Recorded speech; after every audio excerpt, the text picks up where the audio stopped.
You wake up. You reach for your phone before your eyes even adjust to the light. You scroll for a few minutes. You tell yourself you'll get up in 5.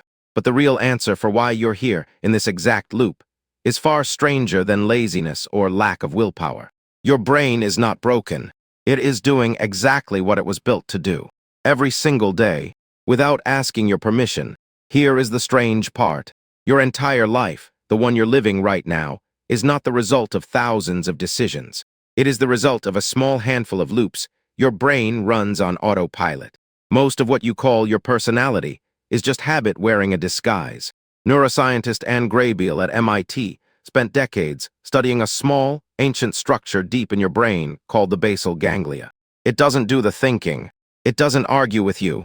It just stores patterns. Once a behavior gets repeated enough, your brain shifts the control of that behavior away from the thinking part and hands it to this older, faster system. The result? You stop deciding. You just do. That's why you can drive home and not remember the drive. That's why you can eat an entire bag of chips without noticing you opened it. Your brain has quietly promoted the behavior. It has stopped needing you. So what does that mean for the life you're currently living? It means most of it is running without your consent.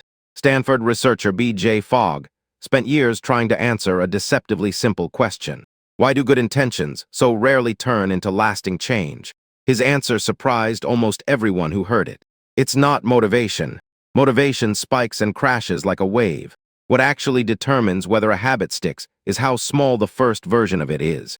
Fogg found that people who tried to floss one tooth, just one, after brushing, were far more likely to end up flossing their whole mouth within weeks than people who set out to floss everything from day one. One tooth, that's the whole secret, because your brain doesn't care about your 5-year goals. It cares about what happens right now, in this exact moment, and whether that action was easy enough to repeat tomorrow without friction. Think about what that means for the story you tell about yourself. You call yourself undisciplined, but maybe you were just starting too big. You call yourself lazy, but maybe your brain never got the tiny, repeatable signal it needed to build the loop in the first place. Isn't it strange that we blame character for something that might just be architecture? Wendy Wood, a social psychologist who spent much of her career at USC, studied thousands of people's daily behavior and found something that should unsettle you a little. Somewhere between 40 and 50% of what you do every single day is not a decision at all. It is habit. Nearly half your life, running on a script you didn't consciously write. Read that again. Almost half. That means when you imagine changing your life, you are usually imagining a dramatic overhaul. New job, new body, new routine starting Monday all at once. But your brain was never built for dramatic overhauls. It was built for repetition. Small, boring, forgettable repetition. Here's where it gets stranger. Wood's research found that willpower barely predicts long-term success at all. What predicts it is your environment. People who succeeded at habit change weren't gritting their teeth harder than everyone else. They had simply removed the friction. The snacks were out of the house. The gym clothes were already laid out. The phone was charging in another room. You've probably tried to win this battle in your head, but your ancestors never had to fight this exact war because their environment didn't hand them frictionless dopamine every 4 seconds. Yours does. That's not a personal failure. That's a mismatch between a brain built for scarcity and a world built for abundance. So if habits are running your life, and most of them are invisible to you, here's the real question worth sitting with. What if you're not actually far from a different life? What if you're one habit away from it? Not 10 habits, not a total transformation. 1, because habits don't add up in a straight line.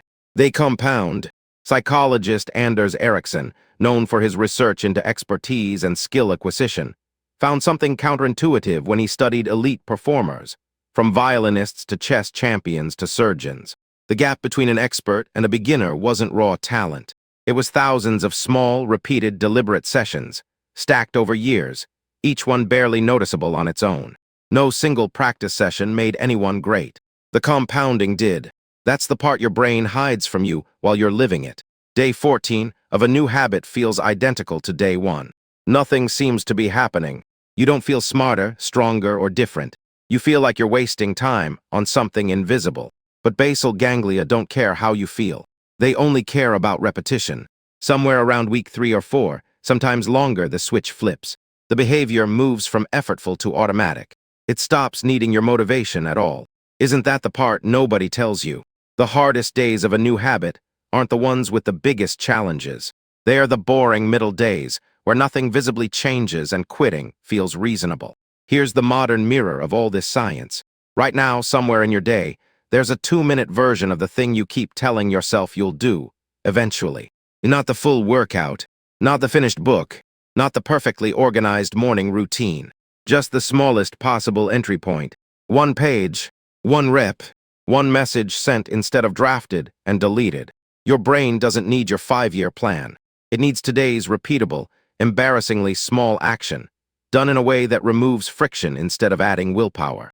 Think about the last time you tried to change something big and dramatic, all at once. How long did it last? A week? 10 days? And think about the small, almost invisible thing you've done nearly every day for years, without ever deciding to. That's not an accident. That's architecture. That's the basal ganglia doing exactly what it evolved to do, just aimed at something you never chose on purpose.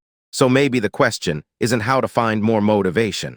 Maybe it's simpler and stranger than that. What one-tooth version of the life you want could you start today? You woke up this morning and reached for your phone before your eyes adjusted to the light. That wasn't a decision.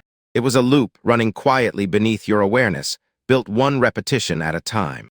But here's the reframe.